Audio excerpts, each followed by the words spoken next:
إن الحمد لله نحمده ونصلي على رسوله الكريم أما بعد أعوذ بالله السميع العليم من الشيطان الرجيم من همزه ونفخه ونفثه بسم الله الرحمن الرحيم والمحصنات من النساء إلا ما ملكت أيمانكم كتاب الله عليكم وأحل لكم ما وراء ذلكم۔ سورہ نساء اس کا کچھ حصہ کل اس کا خلاصہ بیان کیا تھا۔ یہ صورت 5ویں پارے کے اندر بھی مکمل پارے کے اندر یہی صورت ہے، بلکہ آگے 6 پارے میں بھی کچھ یہی صورت ہے، اور یہ کل کے درس میں یہ بیان کیا تھا کہ یہ صورت جو کہ اس کا نام سورۃ النساء ہے، اس میں خواتین کے بھی کچھ مسائل اور ان کے حقوق وہ بیان کیے گئے ہیں، اور اس صورت کے اندر اسلام کے بنیادی جو احکامات ہیں، اسلام کے معاشرے کے گھریلو معاملات، ان کو سدھارا گیا ہے اور ان کو درست کرنے کی کوشش کی گئی ہے۔ شروع میں کل جو ہم نے اس 4 پارے کے خلاصے میں یہ پڑھا تھا کہ اس سورہ نساء کے شروع میں یتیموں کے حقوق بیان کیے گئے، پھر وراثت کے حقوق بیان کیے گئے، کیونکہ جاہلی معاشرے میں عرب کے بدو عورتوں کو وراثت میں کچھ بھی نہیں دیتے تھے، یتیموں کے حقوق نہیں تھے، اور پھر توبہ کا طریقہ بتایا گیا، اور آگے جو ہے پھر محرم رشتے گنوائے گئے کہ کن کن عورتوں سے نکاح نہیں ہو سکتا، ٹھیک ہے نا۔ آگے 5ویں پارے کے اندر اللہ رب العالمین نے اسلام کی 2 عظیم خوبیاں ان کا تذکرہ کیا ہے۔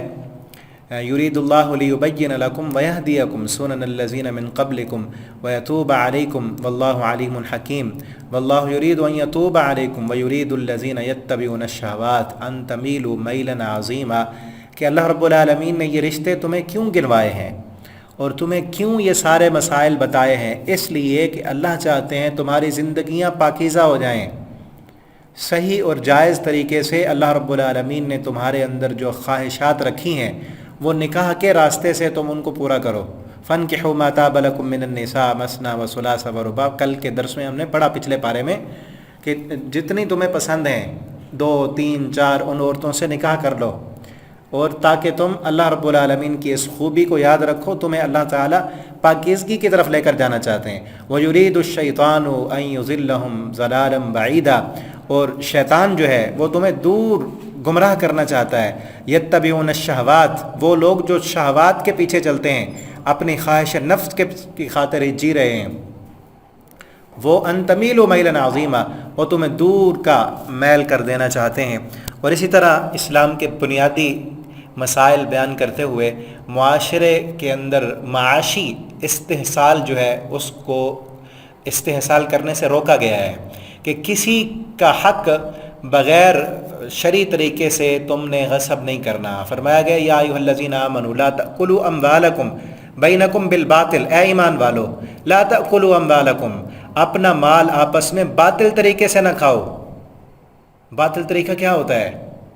رشوت دے کر، لوٹ مار کر کے، جھوٹ بول کر، چیز کا عیب چھپا کر تب پھر بیچنا، جتنے بھی ناجائز ذرائع اور طریقے ہو سکتے ہیں، رشوت سے، حرام خوری سے، چوری کر کے، ڈاکہ ڈال کر، ناجائز طریقے سے ایک دوسرے کا مال نہ کھاؤ۔ الا ان تکون تجارہ، ہاں باہمی تجارت ہو، ان تراض منکم، جس میں تم راضی ہو، بیچنے والا بھی راضی، خریدنے والا بھی راضی، جتنا مرضی منافع تم لے سکتے ہو، اس طریقے سے تم ایک دوسرے کا مال جائز طریقے سے کھا سکتے ہو، ناجائز طریقے سے نہیں کھانا۔ اور پھر کل والی بات ذہن میں رکھیں جو کل کے درس میں بیان ہوئی، کہ یہ سورت جو ہے سورہ نساء غزوہ احد کے بعد اور غزوہ احزاب سے پہلے نازل ہو رہی ہے۔ اس وقت کے حالات کیا ہیں کہ ہر طرف سے خبریں آ رہی ہیں، کبھی کہاں سے خبر آتی ہے کہ وہ لوگ مسلمانوں کو جو ہے نا کے خلاف جنگ کی تیاری کر رہے ہیں، اور اسلام جو ہے مسلمان، اللہ رب العالمین اسلام مسلمانوں کو یہ پیغام دے رہے ہیں کہ تم نے اسلام کو دنیا پر غالب کرنا ہے، اور حالت یہ ہے کہ میدان احد میں 70 مسلمان شہید ہو چکے ہیں، اور ابھی آگے مزید جنگوں کی تیاری کرنی ہے۔ تو ان حالات میں یہ بنیادی تربیتیں کی جا رہی ہیں کہ تم اپنے ان جو تمہاری بنیادیں ہیں اپنے معاشرے کو درست کرو۔ اگر تم ایک دوسرے کا حق مارو گے، ناجائز طریقے سے دوسرے کا مال کھاؤ گے، یتیموں کو حق نہیں دو گے، خاوند اور بیوی کا آپس کے اندر جو حقوق ہیں اور جو ذمہ داریاں ہیں، اگر وہ تم پوری نہیں کرو گے تو تم دنیا میں اسلام کو کیسے غالب کرو گے؟ ٹھیک ہے نا. اور اسی طرح آگے جو ہے یہ بتایا گیا کہ ایک دوسرے کے مقام اور مرتبے کو بھی جو ہے وہ تسلیم کر لو. وَلَا تَتَمَنَّوْا مَا فَضَّلَ اللَّهُ بَعْضَكُمْ عَلَىٰ بَعْضٍ لِلرِّجَالِ نَصِيبٌ مِّمَّا اكْتَسَبُوا، مردوں کے لیے اپنا حصہ ہے جو وہ کمائیں گے. وَلِلنِّسَاءِ نَصِيبٌ مِّمَّا اكْتَسَبْنَ، عورت کے لیے اپنا ہے جو وہ نیکی کرے گی اس کو اللہ رب العالمین کے ہاں اجر ملے گا. وَاسْأَلُوا اللَّهَ مِن فَضْلِهِ، اللہ رب العالمین سے اس کے فضل کا سوال کرو.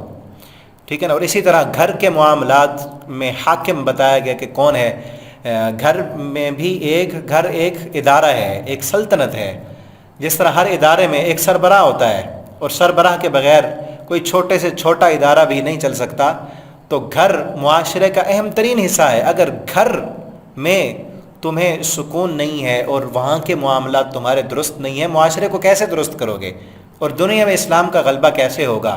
تو اس کے لیے بتایا گیا کہ الرجال قوامون علی النساء، مرد جو ہے وہ حاکم ہے اس لیے کہ وہ خرچ کرنے والا ہے. اور قوام کا معنی میں نے کل بھی بتایا تھا کہ قوام کہتے ہیں نگہداشت کرنے والا، نگہبانی کرنے والا، نگرانی کرنے والا، ضرورتوں کو پورا کرنے والا، عزت و عصمت کی، عورت کی عزت و عصمت کی حفاظت کرنے والا. اور نیک عورتوں کی خوبیاں بتائیں گی. فالصالحات قانتات، نیک عورتیں وہ ہیں جو فرما برداری کرنے والی ہیں. حافظات للغیب بما حفظ اللہ، وہ غیب میں ان چیزوں کی حفاظت کرتی ہیں کہ جن کا اللہ رب العالمین نے ان کو حفاظت کرنے کا حکم دیا ہے. ٹھیک ہے نا. اور اگر گھر کے اندر کوئی خرابی ہو جائے، خاوند اور بیوی میں اختلاف ہو جائے، اس کو درست کرنے کا طریقہ جو ہے وہ بتایا گیا ہے. واللاتی تخافون نشوزہن فعظوہن، ایسی عورتیں کہ جن کے نشوز سے، نشوز کہتے ہیں سرکشی کرنا، بات نہ ماننا. نیک عورت کی خوبی بتائے گی. فالصالحات قانتات، نیک عورت وہ ہے جو فرما بردار ہے، اپنے خاوند کی اطاعت اور فرما برداری کرنے والی.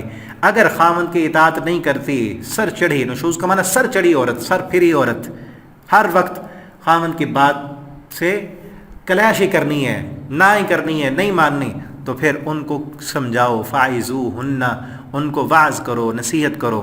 اور اگر واعظ سے سمجھ جائیں تو ٹھیک، ورنہ دوسرا سٹیپ وہجروہن فی المضاجع، ان کے بستر الگ کر دو، یعنی ان سے ازدواجی تعلق چھوڑ دو. وَاضْرِبُوهُنَّ، اگر پھر بھی نہ سمجھے تو پھر مارو.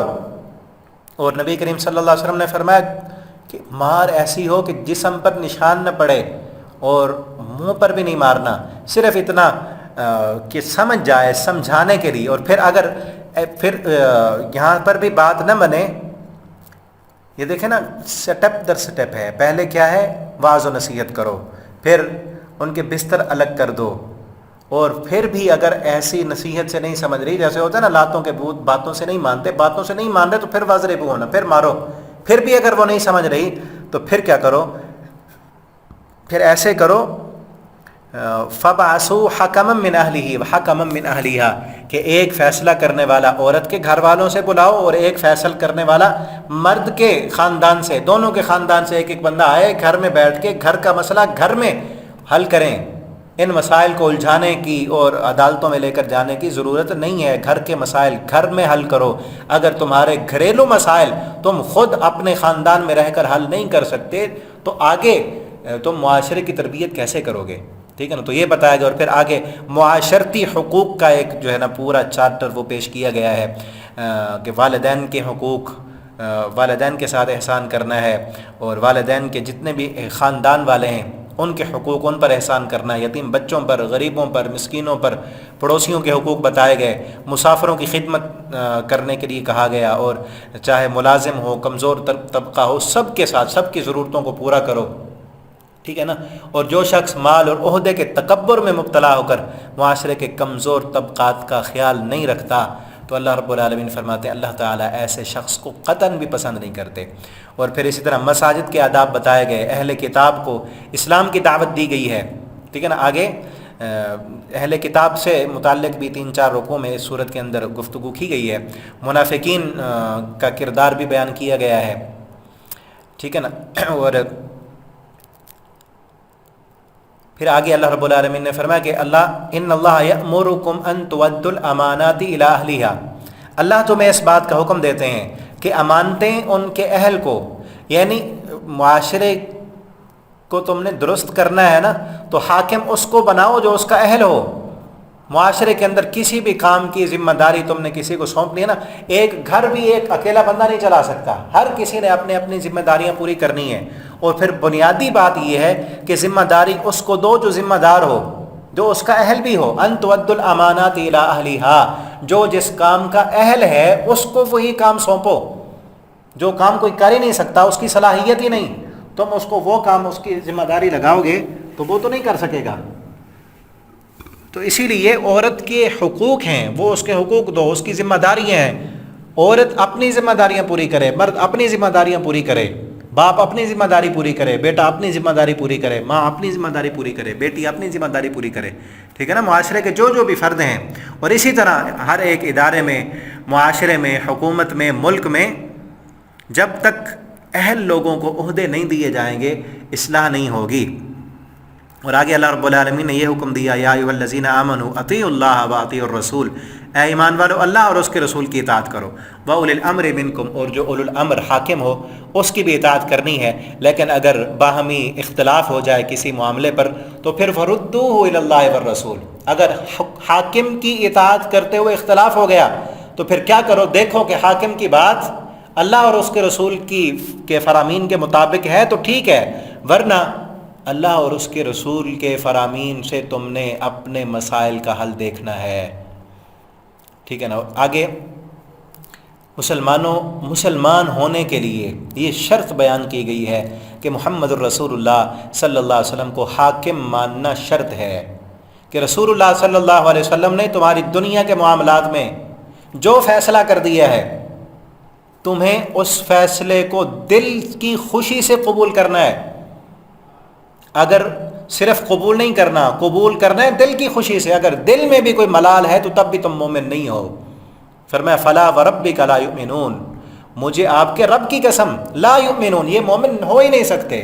حتی یحکموک فیما شجر بینہم، یہاں تک کہ اپنے تمام تر معاملات میں، اپنے اختلافات میں آپ کو حاکم نہ بنا لیں، آپ فیصلہ کر دیں، پھر ثم لا یجدوا فی انفسہم حرجا، اپنے دلوں میں کسی قسم کی کوئی تنگی، کوئی حرج بھی محسوس نہ کریں. اگر اپنے دلوں میں تنگی محسوس کریں گے، آپ کے فیصلے کو دل سے پسند نہیں کریں گے، پھر بھی مومن نہیں ہے. ما قضیت، جو آپ نے فیصلہ کیا، وَيُسَلِّمُوا تسلیما، اور دل کی رضامندی سے اس کو تسلیم کر لیں، خوشی کے ساتھ. ٹھیک ہے نا. اور یہاں پیچھے تذکرہ چونکہ منافقین تک کا تھا، الم تر الی الذین یزعمون انہم آمنوا بما انزل الیک وما انزل من قبلک یریدون ان یتحاکموا الی الطاغوت.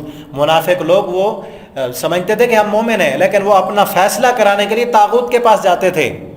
اللہ رب العالمین نے اپنے ربوبیت کی قسم اٹھا کر کہا کہ اس وقت تک کوئی بھی انسان مومن نہیں ہو سکتا جب تک وہ اپنے تمام تر معاملات میں رسول اللہ صلی اللہ علیہ وسلم کو حاکم اور فیصل نہ مان لے.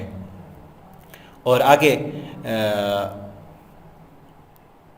اللہ رب العالمین نے پھر وہ لوگ جو رسول اللہ صلی اللہ علیہ وسلم کو فیصل مان لیتے ہیں ان کے لیے انعام کا تذکرہ کیا گیا. فرمایا من یطع الرسول فاولئک مع الذین انعم اللہ علیہم من النبیین والصدیقین، جو لوگ رسول اللہ صلی اللہ علیہ وسلم کی اطاعت اور فرما برداری کرتے ہیں بغیر کسی شرط کے، دل و جان سے اللہ کے رسول صلی اللہ علیہ وسلم کا فیصلہ مان لیتے ہیں، فاولئک مع الذین، یہی وہ لوگ ہیں کہ جو ان لوگوں کے ساتھ ہوں گے جن پر اللہ نے انعام کیا، من النبیین، نبیوں کے ساتھ، صدیقین کے ساتھ، شہداء اور صالحین کے ساتھ ہوں گے.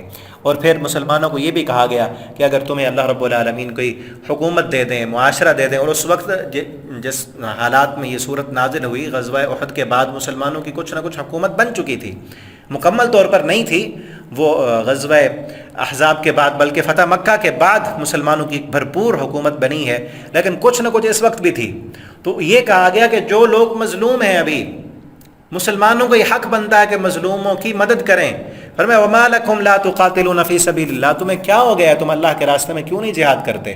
والمستضعفین من الرجال والنساء والولدان، کہ کمزور عورتیں، کمزور بچے، یقولون ربنا اخرجنا من هذه القرية الظالم اهلها، وہ کہہ رہے ہیں کہ اللہ ہمیں ان ظالموں کی بستی سے نکال. وجعل لنا من لدنک ولیا وجعل لنا من لدنک نصیرا، اللہ کوئی ہمارے لیے مددگار پیدا کر، کوئی ہمارا دوست پیدا کر. تمہیں کیا ہو گیا، ان کی مدد کے لیے تم کیوں نہیں جاتے. اور پھر آگے مسلمانوں کو ان کی مدد کرنے کے لیے بھی کہا گیا، اور یہ کہا گیا ایھا الذین آمنوا خذوا حذرکم، اے ایمان والو اپنا دفاع جو ہے وہ اپنا بچاؤ کا سامان تیار کر کے رکھو۔ اور پھر جہاد، چونکہ جنگوں کے حالات تھے اس وقت، ان جنگوں کے حالات میں نماز کی اہمیت بیان کی گئی۔ وَإِذَا كُنْتَ فِيهِمْ فَأَقَمْتَ لَهُمُ الصَّلَاةَ، اگر میدان جنگ ہے اور آپ موجود ہیں وہاں پر، فَلْتَقُمْ طَائِفَةٌ مِّنْهُمْ مَعَكَ، دو گروہ بنا کر ایک جماعت اللہ کے سامنے سرب سجود ہو جائے اور ایک جماعت دشمن کے سامنے لڑتی رہے۔ ایسے حالات میں بھی اپنا تعلق اگر رب کے ساتھ مضبوط کرو گے تبھی دنیا کے اندر تم کامیاب ہو سکتے ہو۔ اور پھر ذرا ہم یہ بھی تصور کریں، آج ہم ہر وقت یہی شکوہ کرتے رہتے ہیں کہ حالات درست نہیں ہیں، حالات سازگار نہیں ہیں، حالات درست ہو جائیں گے تو ہم پھر ٹھیک ہو جائیں گے، ہم نمازی بن جائیں گے، ہم دین کی طرف آ جائیں گے۔ ابھی تو کاروبار کو دیکھنا ہے، کاروبار مندہ ہے، فلاں معاملات ہیں، گھر کے معاملات ہیں۔ کن حالات میں یہ تربیت، بنیادی تربیت کی جا رہی ہے؟ معاشرے میں کیا اس وقت خوف کی حالت ہے، امن نہیں ہے، خوف کی حالت ہے۔ ایسی حالت میں بنیادی تربیتیں کی جا رہی ہیں کہ چاہے میدان جنگ ہے، جس رب کی خاطر تم جہاد کرنے کے لیے نکلے ہو، اگر اس کے ساتھ تمہارا تعلق مضبوط نہیں ہوگا کبھی تمہیں فتح نہیں مل سکتی۔ اور پھر اگر یہ بنیادی مسائل جو پیچھے بیان ہوئے، گھریلو مسائل درست نہیں ہو سکتے، تم جہاد کر ہی نہیں سکتے، دنیا میں اسلام غالب کر ہی نہیں سکتے۔ آج ہمیں ضرورت ہے کہ ہم اپنے گھریلو معاملات کو درست کریں، ہمسایوں کو ان کے حق دیں، ٹھیک ہے نا، والدین کے حقوق دیں، خاوند اور بیوی ایک دوسرے کے حق دیں، اپنی ذمہ داریاں پوری کریں، ٹھیک ہے نا، مسافروں کے، ہمسایوں کے، مسکینوں کے، یتیموں کے۔ ہمارے ماحول اور معاشرے میں ان کے حقوق کو پامال کیا جاتا ہے، اور پھر معاشرتی معاشی استحصال جو کیا جاتا ہے، ہر بندہ داؤ لگانے پہ بیٹھا ہوا ہے۔ اور خصوصاً یہ رمضان المبارک کے دن جیسے جیسے عید قریب آئے گی نا، دکاندار اور عیدی بنانے کے چکروں میں کوئی جھوٹ بولے گا، کوئی 2 نمبر چیز 1 نمبر کر کے دے گا، اور کوئی ناجائز طریقے سے مال لوٹنے کے لیے جو ہے وہ جھوٹی قسمیں اٹھائے گا۔ کس قدر کام جا رہے ہیں، کیسے تربیت ہو، لوگوں کو کس اسلام کی طرف ہم دعوت دیں۔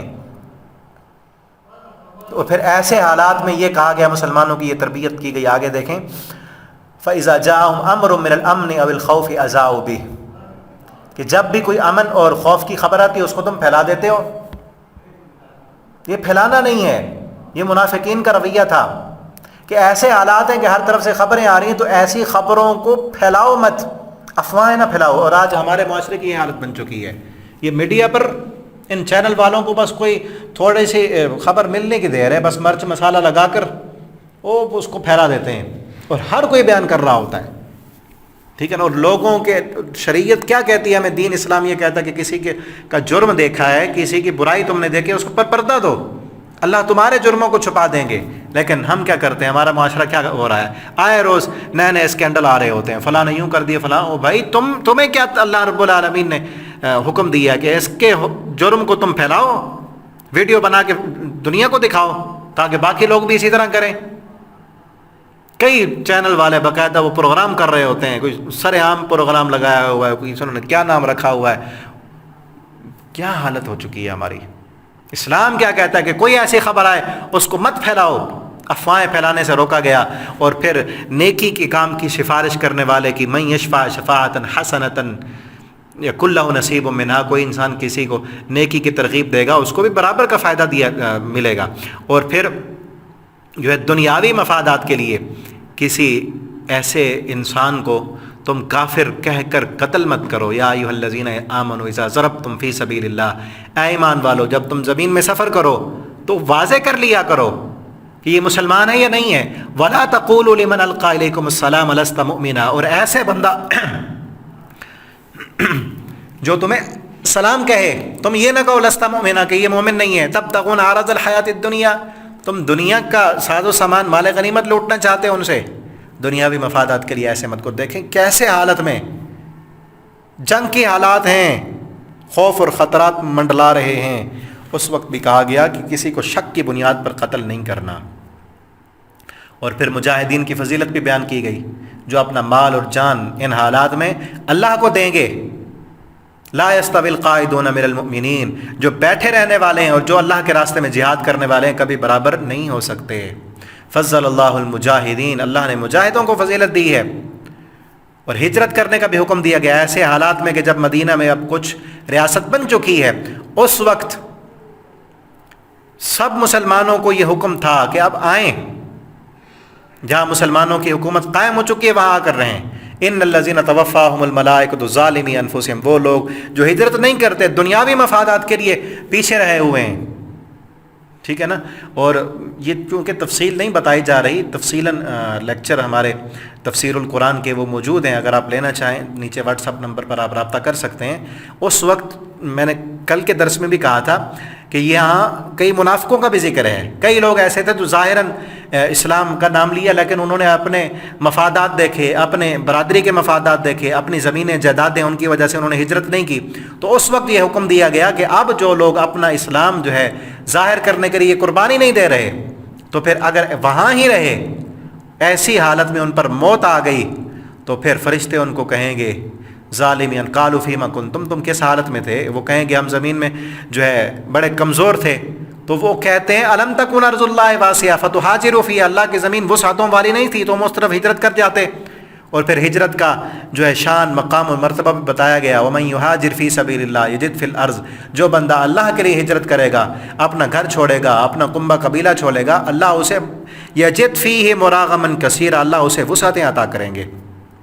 اور پھر پیچھے اس صورت کے شروع میں تھا کہ اگر عورت میں نشوز ہے تو مرد اس کو کیسے سمجھائے، وہ آیا کہ اس کو اصلاح کرے، بستر الگ کر دے، مارے، یا پھر دونوں کے خاندان سے مل کر صلح کرائے۔ اگر خامند میں نشوز ہے، خامند سر چڑھا ہے، عورت بیچاری وہ درست ہے، کئی دفعہ ایسے ہوتا ہے نا کہ خامند ہی سرکشی پہ اترا ہوا ہے، اب وہ اس کی اصلاح کیسے کرے، ٹھیک ہے نا۔ تو یہاں اس صورت کے آخر میں، پھر اس پارے کے آخر میں یہ بتایا گیا وَإِنِ امْرَأَةٌ خَافَتْ مِنْ بَعْلِهَا نُشُوزًا، ایسی عورت جو اپنے خامند کی طرف سے نشوز کا خطرہ رکھتی ہے کہ خامند سر پھرا ہے، خامند جو ہے وہ اس کے حقوق پورے نہیں کر رہا، اپنی ذمہ داری ادا نہیں کرتا، اس کو خرچہ نہیں دیتا، تو کیا کریں؟ فَلَا جُنَاحَ عَلَيْهِمَا أَن يُصْلِحَا بَيْنَهُمَا صُلْحًا، کہ کوئی حرج نہیں ہے وہ آپس میں صلح کر لیں۔ بعض دفعہ ہوتا ہے نا کہ خامند کو بیوی پسند نہیں ہے، بیوی کی عادات پسند نہیں ہے، یا اس نے اور شادی کی ہے تو وہ اس کو اب نہیں رکھنا چاہتا، اور بیوی بھی یہ سمجھتی ہے کہ میں اگر یہ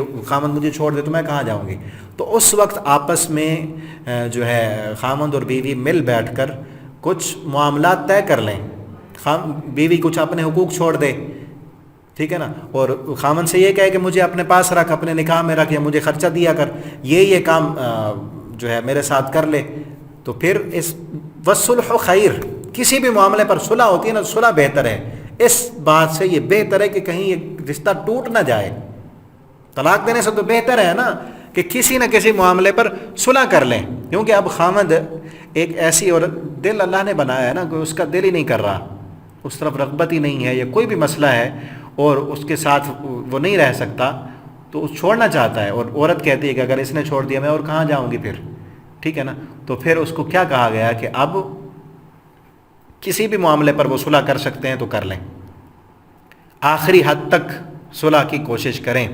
اور پھر سب سے اہم ترین بات اس صورت کے آخر میں بتائی گئی ہے کہ تم نے ہمیشہ ہر حال میں سچی گواہی دینی ہے اور سچوں کا ساتھ دینا ہے۔ اگر معاشرے میں امن چاہیے، اس اسلام کو دنیا میں تم غالب کرنا چاہتے ہو، تو پھر ہر حال میں سچ کا ساتھ دینا ہے، جھوٹ کا ساتھ نہیں دینا، چاہے سچی گواہی تمہارے اپنے خلاف بھی کیوں نہ ہو۔ کیا کہا گیا؟ یا ایھا الذین آمنوا کونوا قوامین بالقسط، اے ایمان والو انصاف کے ساتھ کھڑے ہو جاؤ، شہداء للہ، اللہ کے گواہ بن جاؤ، ولو علی انفسکم، اگرچہ سچی گواہی تمہارے اپنے نفسوں کے خلاف ہی کیوں نہ جائے، اول والدین، یا سچی گواہی تمہارے والدین کے خلاف کیوں نہ جا رہی ہو، اول اقربین، وہ انصاف کا فیصلہ تمہارے قریبی رشتہ داروں کے خلاف ہی جا رہا ہے، پھر بھی تم نے انصاف کرنا ہے۔ ان یکن غنیا او فقیرا، تمہارے انصاف کا فیصلہ کسی امیر کے خلاف جاتا ہے، کسی فقیر کے خلاف جاتا ہے، تم نے یہ نہیں دیکھنا کہ فقیر کو نقصان ہو رہا ہے یا امیر ناراض ہو جائے گا، کسی کے ڈر کی وجہ سے تم نے سچائی کا ساتھ نہیں چھوڑنا، کسی کی محبت کی وجہ سے بھی سچائی کا ساتھ تم نے نہیں چھوڑنا۔ فاللہ اولا بہما، اللہ اس بات کا زیادہ حق رکھتے ہیں کہ تم اللہ کا ساتھ دو، سچے بن جاؤ، انصاف کے ساتھ کھڑے ہو جاؤ، کسی بھی معاملے میں تم نے اپنوں کا ساتھ نہیں دینا، چاہے تمہارا بیٹا ہو، باپ ہو، قریبی رشتہ دار ہو، امیر ہو، فقیر ہو، غریب ہو، تم نے انصاف کرنا ہے۔ یہی چیز اگر آ جائے ہمارے معاشرے میں، جتنے بھی مسائل بیان ہوئے نا، بنیادی مسائل، تو معاشرہ جنت کی نظیر بن جائے گا، کہ گھر کے بنیادی مسائل سب کو حقوق پورے ملیں، یتیموں کے حقوق ہوں، مسافروں کے حقوق ہوں، ہمسائے کے حقوق ہوں، والدین کے ساتھ احسان ہو، خاوند اور بیوی کا آپس کے اندر محبت ہو، ذمہ داریوں اور حقوق پورے ہوں، اور پھر اللہ کے گواہ بن جائیں۔ جب بھی کوئی اختلاف ہو تو اللہ انصاف پر فیصلہ کرنے والے ہوں، ٹھیک ہے نا، اور نیکی کی ترغیب دینے والے ہوں، گناہوں سے روکنے والے ہوں، تو پھر دنیا میں امن ہوگا، سکون ہوگا۔ اور پھر اس پارے کے آخر میں منافقین کا جو ہے انجام بتایا گا، ان المنافقین فی الدرک الاسفل من النار، بے شک منافق جہنم کے سب سے نچلے درجے میں ہوں گے۔ مذبذبین بین ذالک، یہ دونوں طرف متذبذب ہیں، لا الہ الا ولا الہ الا، نہ یہ مومن ہیں نہ یہ کافر ہیں، یہ تو درمیان میں پھر رہے ہیں۔ یہ جہنم میں ان کا دل جو ہے متذبذب کیوں تھا؟ وہ سمجھتے تھے کہ شاید مسلمان جو ہے ابھرتی ہوئی طاقت ہے، کہیں کوئی اور طاقت ان پر آ کر قبضہ نہ کر لے، ان کو مغلوب نہ کر دے، تو ہمیں دوسری طاقت کے ساتھ بھی ہمارے تعلقات ہونے چاہیے۔ یہودیوں کے ساتھ اس لیے تعلقات بنائے ہوئے تھے، اور یہ بھی سوچتے تھے کہ کہیں مسلمان جو ابھر رہے ہیں یہ ابھر ہی نہ جائیں، تو دونوں کے ساتھ ہمارا تعلق ہو۔ متذبذبین بین ذالک، متذبذب تھے، ٹھیک ہے نا۔ تو اسی لیے اللہ تعالیٰ نے فرمایا تو متذبذب ہیں، ان کے دل میں ایمان آیا ہی نہیں، ان کے لیے منافقین فی الدرک الاسفل، جہنم کا سب سے نچلا درجہ ہے، اور منافقین سے دوستی کرنے کو حرام قرار دیا گیا۔ یا ایھا الذین آمنوا لا تتخذوا الکافرین اولیاء من دون المؤمنین، ان کافروں کو، ان منافقوں کو اپنا دوست کبھی مت بناؤ۔ اللہ رب العالمین سے دعا ہے اللہ تعالیٰ ہمیں قرآن کو سننے، سمجھنے، پڑھنے، اس کے مطابق زندگی بسر کرنے کی توفیق دیں۔ اور اس پارے کی آخری آیت جو ہے بڑی زبردست ہے، ما یفعل اللہ بعذابکم، عذاب الہی سے بچنے کے اللہ نے 2 اصول بیان کیے ہیں۔ ما یفعل اللہ بعذابکم، اللہ تمہیں عذاب دے کر کیا کریں گے اگر تم 2 کام کرو، ان شکرتم وآمنتم، اللہ کا شکر ادا کرو اور ایمان لاؤ، اپنے ایمان کو مضبوط کرو اور شکر ادا کرتے رہو، اللہ تمہیں کبھی عذاب نہیں دے گا۔ اللہ نے عذاب دے کر کرنا ہی کیا ہے؟ اور اللہ تعالیٰ آگے ہم پڑھیں گے 13ویں پارے میں، اللہ تعالیٰ فرماتے ہیں میرا شکر کرو، ان شکرتم لازیدنکم، میرا شکر کرو گے میں تمہیں زیادہ دوں گا، وَلَئِن کفرتم، نہ شکری کرو گے تو ان عذابی لشدید، میرا عذاب بڑا سخت ہے۔ اللہ کے عذابوں کا سبب اللہ کی ناشکری ہے۔ آج ہم اپنے حالات کو دیکھیں اور پھر شکر دیکھیں، ذرا پہلے تھوڑا سا پہلے حالات دیکھیں کہ کیا ہوا کرتے تھے، کیا سہولتیں تھیں، کتنی سہولتیں تھیں۔ آج ایئر کنڈیشن ہیں، آج بڑی اعلیٰ ترین ہمارے پاس سواریاں ہیں سفر کرنے کے لیے، آج کیا کیا انواع اقسام کے ہم کھانے کھاتے ہیں، کتنی اللہ کی نعمتیں استعمال کرتے ہیں، پھر بھی پوچھ لو ہم کہتے ہیں مہنگائی ہے، فلاں ہے، یوں ہے، شکر نہیں ہے۔ سہولیات کہاں تک پہنچی ہوئی ہیں اور شکر اس کا نام ہی نہیں ہے۔ تو میرے بھائیو دوستو، ہمیشہ شکر ادا کریں اللہ کا۔ اللہ نے کتنی نعمتیں دی ہیں، اپنے جسم کو دیکھیں، اللہ رب العالمین نے کتنے انواع اقسام کے ہمارے اندر اللہ نے صلاحیتیں رکھی ہیں، ہماری آنکھیں کام کر رہی ہیں، زبان کام کرتی ہے، جسم کے اندر قوت ہے، طاقت ہے، صلاحیت ہے، ٹھیک ہے نا، سب کچھ ہے اللہ کا دیا ہوا، کتنی اللہ کی نعمتیں ہیں۔ اور اللہ سے یہ دعا کریں کہ اللہ رب العالمین ہمیں اپنا شکر گزار بندہ بنا دیں۔ ہر نماز کے بعد دعا کیا کریں، رب اعنی علی ذکرک و شکرک و حسن عبادتک، اللہ دنیا میں بھی وسعتیں دیں گے اور اللہ رب العالمین دنیا میں بھی اپنی پکڑ اور عذاب سے بچا کر رکھیں گے، آخرت میں بھی اللہ رب العالمین ہمیں اپنی رحمتوں سے جنت الفردوس کا داخلہ دیں گے، ٹھیک ہے نا۔ یہی 2 چیزیں ہیں اللہ کے عذاب سے دنیا میں بھی اور آخرت میں بھی بچانے والی، کیا؟ ایمان، اپنا ایمان مضبوط کریں، جس حال میں اللہ نے رکھا ہے اسی حال میں راضی ہو جائیں اور اللہ کا شکر ادا کریں۔ اور شکر کا سب سے بہترین طریقہ یہی ہے کہ اللہ کی فرما برداری کریں، قیام اللیل کریں، جس طرح ہم تراویح پڑھ رہے ہیں، لمبا قیام کریں، قرآن پڑھیں، سنیں، اور زبان پر اللہ کا ذکر ہو، مسنون دعائیں یاد کریں۔ اللہ تعالی ہمیں عمل کرنے کی توفیق دیں۔ آخر دعوانا ان الحمد للہ رب العالمین۔